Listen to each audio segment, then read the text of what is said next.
அன்பு உறவுகளுக்கு வணக்கம் மக்களே. இந்த பதிவில் என்ன பார்க்க போகிறோம் அப்படின்னு பார்த்தீங்கன்னா, யாதவ நாயக்கர் கம்யூனிட்டி சேர்ந்த மருமகனும் ஆண்மகனும் தான் பார்க்க போகிறோம். இவர் வந்து எங்கே இருக்காருன்னா நம்ம கோயம்புத்தூரில் இருக்கார்.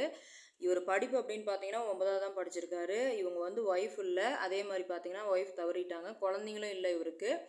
அப்பா வந்து இல்லைங்க, அம்மா மட்டும்தான் இருக்காங்க. கூட பிறந்தவங்க ஒரு தம்பி தங்கச்சி 2 பேத்துக்குமே கல்யாணம் ஆயிடுச்சு. இவளுக்கு சொந்த வீடு இருக்குதுங்க. அதே மாதிரி சொந்தமாக ஆட்டோ 2 போட்டிருக்காரு.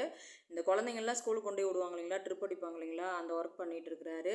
ஆட்டோ பார்த்தீங்க அப்படின்னா இவர் ஒரு ஆட்டோ ஓட்டிகிட்டு இருக்காரு, ஒரு ஆட்டோ வந்து வாடகைக்கு விட்டுருக்காரு. அதே மாதிரி பார்த்தீங்கன்னா ஒரு 40 ரூபா சம்பாரிச்சிட்டு இருக்காரு மாதம். பார்த்தீங்க அப்படின்னா ஃபேமிலி அருமையான ஃபேமிலி, சொந்த வீடு இருக்குது.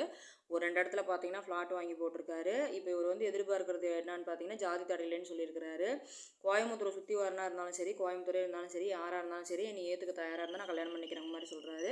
அதே மாதிரி பார்த்தீங்க அப்படின்னா இவருக்கு வந்து எந்த கெட்ட பழக்கமே கிடையாது. இவருக்கு வயசு அப்படின்னு பார்த்தீங்கன்னா இப்போ 46 வயசு முடிஞ்சு 47 பிறக்க போகுதுங்க.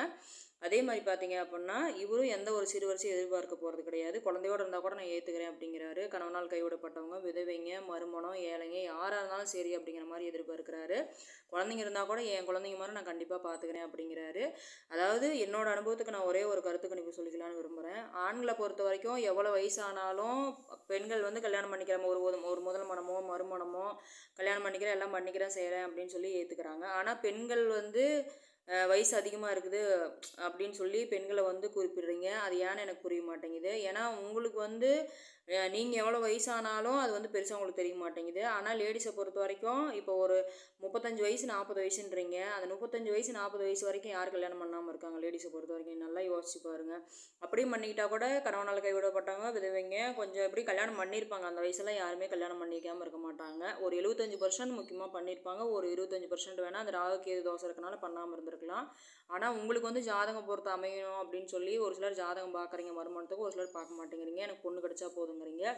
ஆனால் நீங்களும் வந்து இப்போ குழந்தைங்க இருந்தால் கூட என்ன, ஆனால் குழந்தைங்களே இருந்தால் கூட அவங்க வயசு லேடிஸ் பார்த்தீங்கன்னா சின்னதாக தான் இருக்காங்க.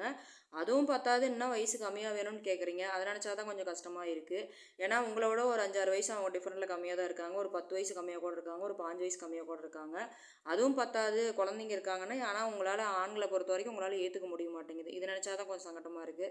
தயவு செஞ்சு மக்களே நல்ல ஃபேமிலியாக இருக்கணும் மட்டும் நினைங்க. ஏன்னா வந்து இப்போ குழந்தைங்க லேடிஸ் சீக்கிரமாக கல்யாணம் ஆகிடுது. குழந்தைங்க பிறந்துருச்சு அப்படின்னா வீட்டுக்காரங்க இல்லாமல் இருக்கலாம், இல்லை டைவர்ஸ் ஆகிருக்கலாம். ஆனால் அந்த குழந்தைங்களை கொண்டு எங்கே விடுவாங்க? நல்லா யோசிச்சு பாருங்கள். குழந்தைங்க இருக்கிறவங்களும் அதே மாதிரி தான் எதிர்பார்க்குறீங்க, குழந்தைங்க இல்லாதவங்களும் அதே மாதிரி தான் எதிர்பார்க்குறீங்க. சரி மக்களே, இந்த வாய்ப்பு கொடுத்த அன்பு உள்ளவங்களுக்கு நன்றி, வணக்கம்.